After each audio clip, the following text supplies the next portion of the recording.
But the Casey report has told us all that everything we ever believed turned out to be true. The people they castigated, the people they've chucked in prison, like Tommy Robinson, are the ones who've been talking about this the longest. Senior police or social workers and possibly politicians, who knows? Councillors certainly are not held responsible for what's been going on in this cover-up. Hi everybody, and welcome back to Nick Talks. This episode's returning and still amazing guest with a nice tan is the Preston journalist. How are you doing? Hi Nick, really good, thank you. How are you? I'm fantastic. Did you have a nice holiday? I did, thank you. Very nice, very good, very relaxing. Try and stay away from politics, but it's impossible, isn't it? It is. I was going to say, is there any point talking to you? Have you been out the loop for a week or two and you don't know what's been going on? So let me put this question to you. Have you heard of someone called Dame Casey?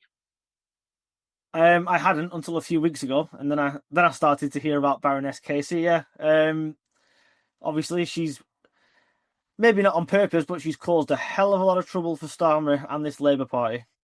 Yeah, I met her 20 years ago. I was at a roundtable discussion with her when I worked at Manchester Council. She was doing a report, I think it was on troubled families, antisocial behaviour.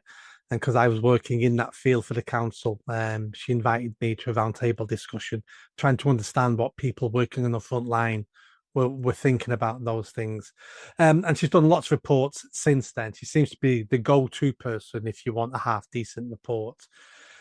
And she was tasked by the government to look into the grooming gang cover-up, basically. And she released a report on Monday, and it's highlighted. It's not highlighted anything we didn't know. She's just confirmed everything we knew what was going on, and she's confirmed it. And Labour were in trouble anyway. They're in bigger trouble now, and I think they're going to try to twist and take back control of the narrative. They know the damage. It's all about damage limitation now. What do you think's happening? It's definitely damage limitation. I don't know if you've seen the interview that Talk TV did with Starmer, a brief one. The line he's spinning would actually be okay in normal times if he wasn't, and this Labour Party wasn't already so discredited. So what Starmer's game now is, he's saying that he thought he'd done his absolute best with the local inquiries that they announced, and that he wanted Baroness Casey to do a report to confirm to him that he couldn't possibly do any more for the victims of these crimes and to bring people to justice. When I heard him say that, I thought, that's not a bad line. That's all right. But then the problem is, of course, that Labour didn't launch these national inquiries. They actually removed the funding for these national inquiries as well, just before the recess took place. And then when councils such as Oldham asked for their own local inquiries and some money to help them do these local inquiries, people like Jess Phillips didn't even reply to their emails. So we know that Labour didn't want this inquiry. And on top of that, of course, Starmer sent his ministers out, all of them, into the press, saying constantly, we've had inquiries, we don't need any more, we don't need any more. So I'm afraid whatever he says isn't going to carry any weight whatsoever. But in normal PR spin terms, I actually thought it wasn't a bad line to come out with. But this guy's so discredited. You know, you can't be the director of public prosecutions and then tell everyone that you're campaigning on this issue. You wanted the national inquiry, etc. It's just rubbish. He was in the prime position to do something about this, and he did nothing. And he's trying to say, in his own words, he said, I've been campaigning on this for 15 years, while others that were in power, such as Kemi Badenoch and Chris Philp, did absolutely nothing about it, which is rubbish, isn't it? The people who've been campaigning on this, whether you like them or not, are people like Maggie Oliver, who resigned her position in GMP to, well, you know, gave up her position, basically. She was a whistleblower, wasn't she? So she was pushed out. Tommy Robinson's been campaigning on this for a long, long time. Mark Stein, that used to work at GB News, has been going on about this for a long, long time. And the only people that get listened to are the people that are well-spoken. We've talked before about this. Douglas Murray, Matt Goodwin, etc. Highly educated, well-spoken people, they seem to get listened to. But the people who've been campaigning the longest, and this is probably Maggie Oliver and Tommy Robinson, they get ignored because they just speak like you or I for the most part. You know, You've just seen Sadiq Khan getting knighted, for God's sake. I'll tell you what, even though it'll never happen, it should be Tommy Robinson getting a bloody MBE or something for actually bringing this issue to the forefront. And other parties will claim they did it, or that we took it seriously. Farage will say he's been talking about it for a long time, or I don't know, some Tories will, or Starmer's trying to say that he's been doing it for a long time. Rubbish. The people they castigated, the people they've chucked in prison, like Tommy Robinson, are the ones who've been talking about this the longest, and they'll never get recognised. Well, not in official terms anyway, but the average man and woman in the street does recognise what they've done. Yeah, the people you mentioned then, Tommy Robinson, Maggie Oliver, and some others, if it wasn't for them, this issue never would have seen the light of day. They kept it alive. Other people, have been on protest. Now, I speak at demonstrations across Greater Manchester on this topic. But other people have been keeping it alive for decades and decades and decades because everybody wanted it to die. And they've kept it alive and fanned those flames so we would get justice eventually. But the case report has told us all that everything we ever believed turned out to be true. So she's actually now stated they are Pakistani grooming gangs. She stated that she's got reports of some councils and some police forces where the name Pakistani has been Tipexed out of the report. Not deleted, not blacked over, but old-fashioned Tipex and Tipexed out the word Pakistani. Many times over the last few years, I've had a news report thrown in my face when I talk about this topic. And it's a Home Office report saying most grooming gang members are white British. And I've never believed it, but it's always thrown as a defense. Everyone will say, oh, look at this, you're racist. This is the truth. And she said she's looked into that, where that claim came from. And she said, it's a claim. There's no evidence whatsoever to back up that claim from the Home Office. That was basically a lie put out by the Home Office as a shield to protect the elite, the establishment, politicians, whoever. But she's actually said it is a lie. There's no evidence of this whatsoever. So we now know we were always right. The question is now what's going to come out of this. So she's called for a national inquiry. Steinmetz had to accept it. There's going to be a national inquiry.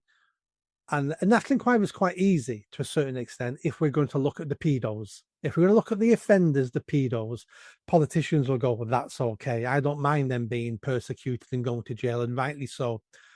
What they're going to try to do now with this inquiry is write the terms of reference and make sure they don't look at politicians, Westminster, Whitehall, senior police officers, senior council staff, because they're the ones I want. I don't want to look at the pedos anymore now. If we know who they are, arrest them. I want to look at the cover up, because until we dismantle the cover up and get to who was doing the covering up, which is now official, Casey said there was a cover up. Politicians covered this up. This is a government report. I want to know who they are.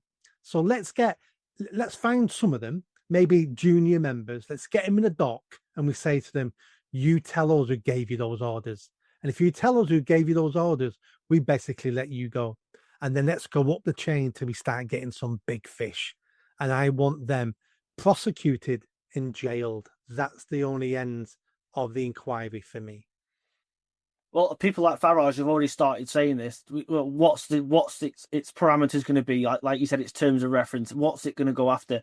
You're absolutely right. They will try and stop it so that senior police or social workers and possibly politicians, who knows, councillors certainly, are not held responsible for what's been going on in this cover-up. That's not going to wash. I'm afraid it's not going to wash. That we've now got a party inside Parliament, albeit a small one, it should have clean hands when it comes to this. They've never run councils.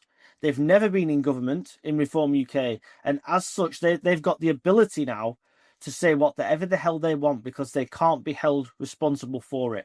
Whereas these councils around the country that allowed this to go on the endemic scale that it has done and covered it up will have been controlled by Lib Dems, will have been controlled by Labour, Tories, possibly even some Greens.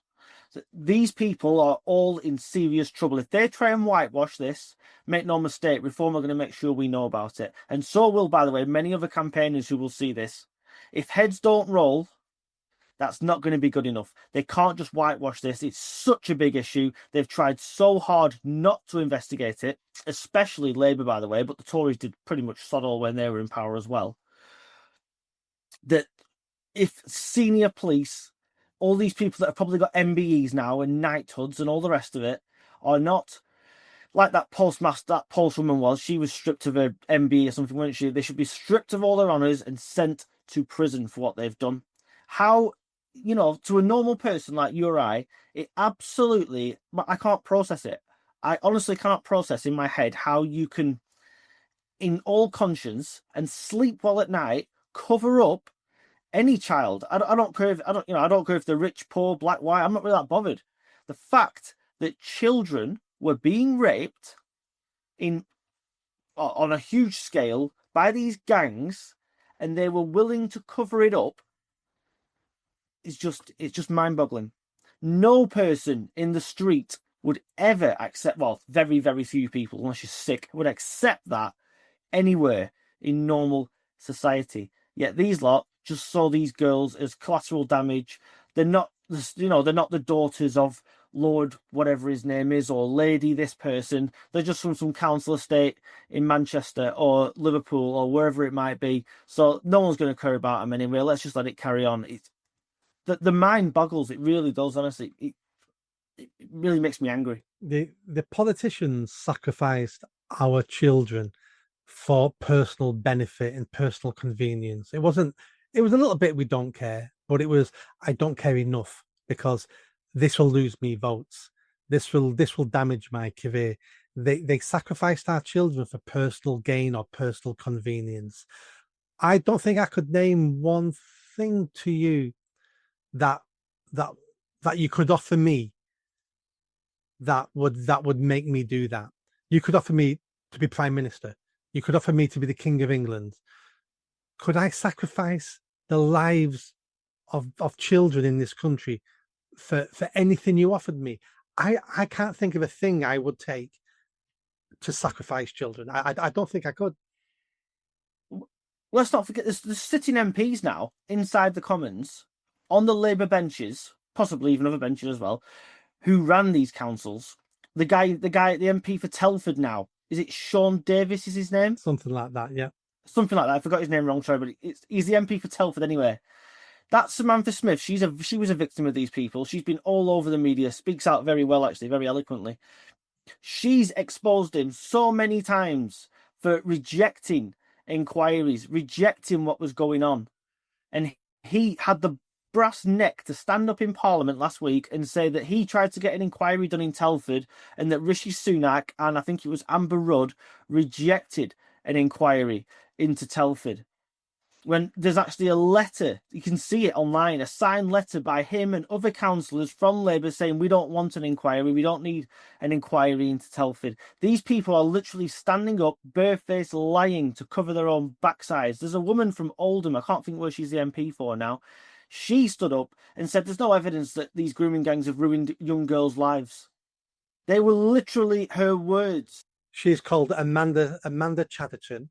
That's it, Amanda Chatterton, yeah. She was the leader of Oldham Council when she said it. She said it in the chamber. The clip's on YouTube. This isn't people making it. It's on YouTube. Go watch it. There was victims of grooming gangs in the gallery who were screaming at her. And she stands up and she goes, you can't, being a victim of this crime or being a victim of the grooming gang rapes, you can't tell me it ruins your life. It's like, how? I mean, she got kicked out at the next election for that comment. Right, so she's not an MP then. No, she now works for Yvette Cooper in the Home Office. So you can see how it all connects, how they're all rewarding each other. Now, I was watching something on YouTube last night, and it was Kemi Badenoch addressing this, looking over this dispatch box at Yvette Cooper and some of the others. I had to turn it off. I hardly ever do this. I found myself shouting at the TV at Kemi Badenoch, and I'm saying to her, shut up, you hypocritical idiot. Because 14 years in power, you could have done whatever you wanted. You didn't do a thing, really. Not a thing. And the reason why you've not done a thing as Tory party is because you're scared if you open this can of worms, it may, at a much lower level, affect the Tory party. We all know Labour's neck deep in this, and this could destroy Labour forever as a political party. But the Tories also know we've probably done stuff here as well, and we could have done more. So, but honestly, if I hear one more Tory going on about this, saying you need to do an inquiry and how it's like, it's you've only been out of power for less than 1 year, less than a year, and this has been going on for decades and decades. I'm sick of them all. But you're right about Reform UK. Only political party who have definitely not got their hands dirty, who can start opening all these cans, knowing it's not going to come back to bite them, because we need someone like that now in Parliament, because they're untouchable. And I hope they grasp this by the nettle now, and I hope they do something with it. I'll tell you some. These inquiries, people don't understand this a lot, but inquiries are not set up necessarily to find out the truth. No, they're set up to find out what the establishment wants them to say. So what Labour did was appoint Baroness Casey, because they couldn't appoint a Labour peer because it would look like nepotism. It looked like they were trying to cover it up. So they've appointed Baroness Casey because she doesn't belong to any political party. She's a crossbench peer. So it looks like they've got somebody completely impartial. Make no mistake, behind the scenes, pressure would have been brought to bear against Baroness Casey, especially when people got a view of this report before it was actually put into the public domain. Are you sure you want to say this? Are you sure that's right? And they can't possibly get her to change the wording, because then she can go to the media and say, I didn't write that. They've changed it all, everything that I discovered. They did not want this to come out. They wanted her to agree with the establishment, and she's not. She's took a bucket full of shit, put it in a fan, and sprayed it everywhere. She has been, fair enough, she has been completely impartial on this, and the establishment didn't expect it. If they thought that Baroness Casey would write a report like this, an honest report like this, they would never have given her the job. No way. I take a slightly different view. I take the view in they knew what she was going to report, and this was tactical, as in we need to draw a line under this, and it's going to be damaging to us. But if we can draw a line under it now, it saves us. It saves the party. We may be able to get over this. But we need to face the music. We need to be damaged by this, not destroyed. So let's get some crap thrown at us, because everyone knows it's gone on anyway. We can now draw a line under it, and hopefully we can move on. I think they knew what they were doing. I think they picked her on purpose because she's trustworthy to a certain extent. And I think they're now hoping to recontrol the narrative, draw a line under it, and move on. And I think they'll say, this is over now. There was a cover up, we were to blame, blah, blah, blah. And I mean, I'm saying they're not going to get away with it, but I think that's their plan. Draw a line under it. We can be able to move on now. I have heard people make that argument just to say, yeah, well, we can't be accused of a cover up anymore and things like that. I'm not sure these people are that clever. Yeah, that's a good point. Good point. I mean, to have this level of crap thrown at you when they could, I mean, it wouldn't have been very good, but I think they would have got away with these pathetic local inquiries. It sounds bad, but it had gone off the headlines for a little bit over the last few weeks. And all of a sudden, it's right back in their faces again because they wanted this report doing. And the amount, it can't be understated, the amount of Labour councillors, Labour councils, MPs that are now sitting there who worked in these councils, police and crime commissioners, all the rest of it, who are going to be implicated. And as you said, the majority of them are Labour. These are Labour-run places, the majority of them. It's going to be so unbelievably damaging. There's going to have to be at least one sacrifice at a national level. And then you're going to have to see local sacrifices as well. You're going to have to see chief constables resigning.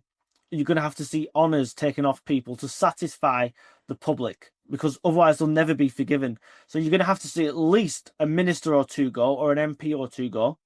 So anybody that's run a council where this was going on, especially that Sean Davies, if that's his name, from Telford, he has to be booted out of the party and the whip taken off and a recall petition straight away. But how long are they going to drag this inquiry out for? Go on. Like I said, there's a big risk there. We do want some sacrificial lambs, but you have to sacrifice someone who's guilty, but who doesn't know anything else about anybody else. Because if you can get someone and you sacrifice them and they know stuff, then all that comes out, and then you've got that drip, drip, drip, more people falling, more people falling. More. If you're going to take me down, I'm going to take you mothers with me.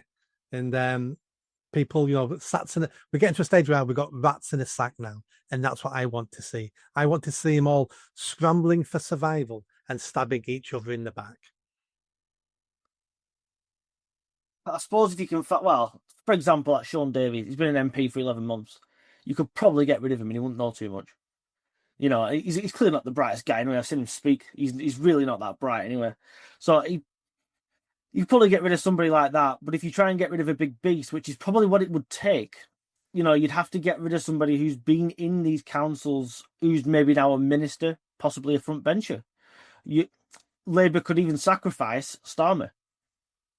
You were head of the Department for Public Prosecutions. You're the face of all this. You need to go. Now, he'd never resign, of course, but they could push him out.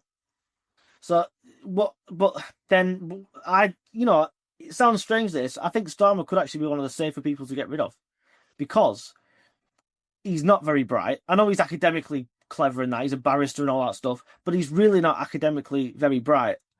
You listen to people that work with him at the Department for Public Prosecutions, they'll tell you he's really not all that. He didn't go to court very much. He didn't argue in court very much. He just sat behind a desk and said that things didn't go across his desk. Now he gets asked about them. Example, Jimmy Savile. So you could actually get rid of Starmer. He's got absolutely no political brain about him whatsoever. And I think you could quite safely get rid of him and nobody would know much about him because he don't think very much anyway. And he certainly doesn't believe very much. And if you listen to other MPs who talk, he's actually not very respectful towards other MPs either, especially if they're not in the Labour Party. He's actually quite rude to other MPs. He doesn't really speak to them. He sees himself as above them. I think that's the best way of putting it. And he's safe seats. They could probably put somebody else in there and win it again anyway. Yeah.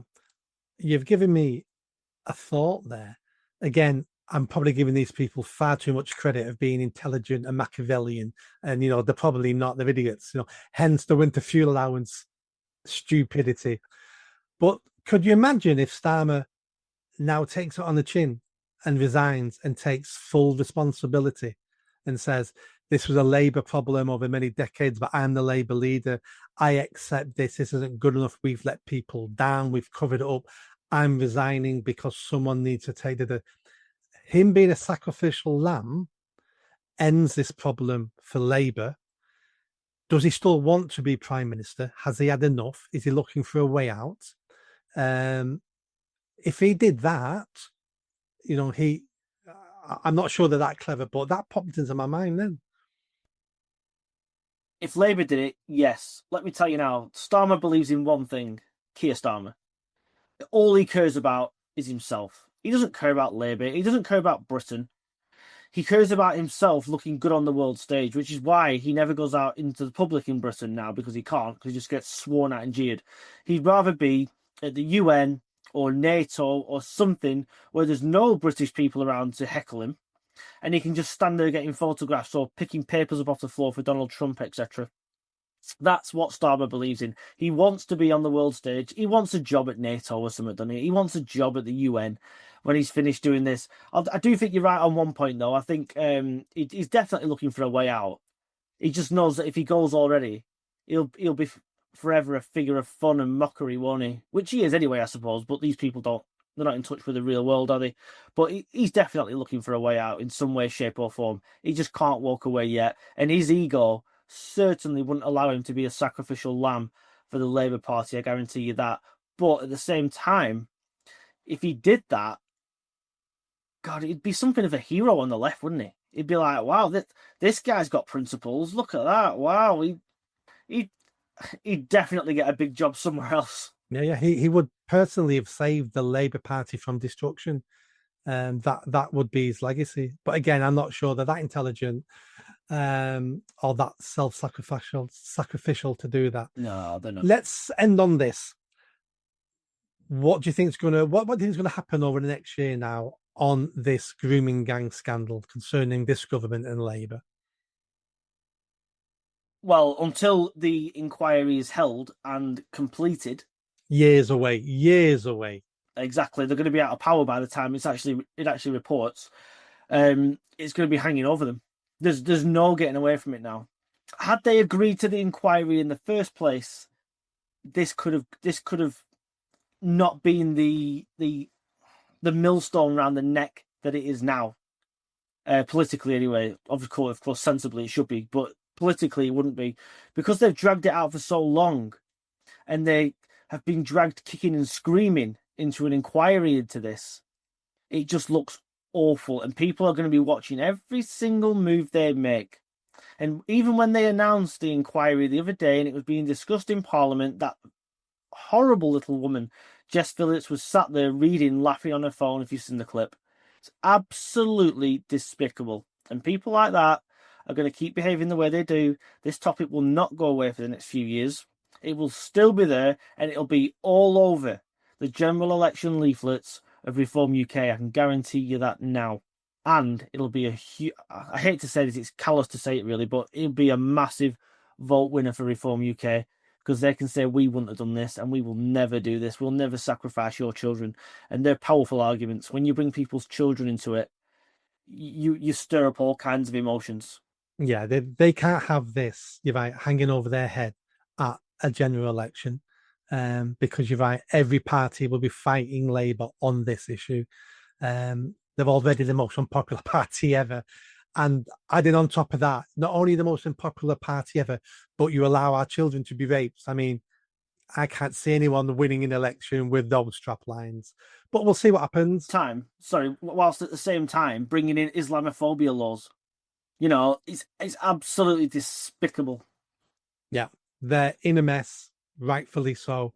But people like me and Raja Maya and others will still be going after scalps between now and the general election. I'd like to see some scalps, but we will see. Ash, thanks so much for coming on today, and let's do this again soon. Yep. Cheers, Nate. Thank you. Bye bye.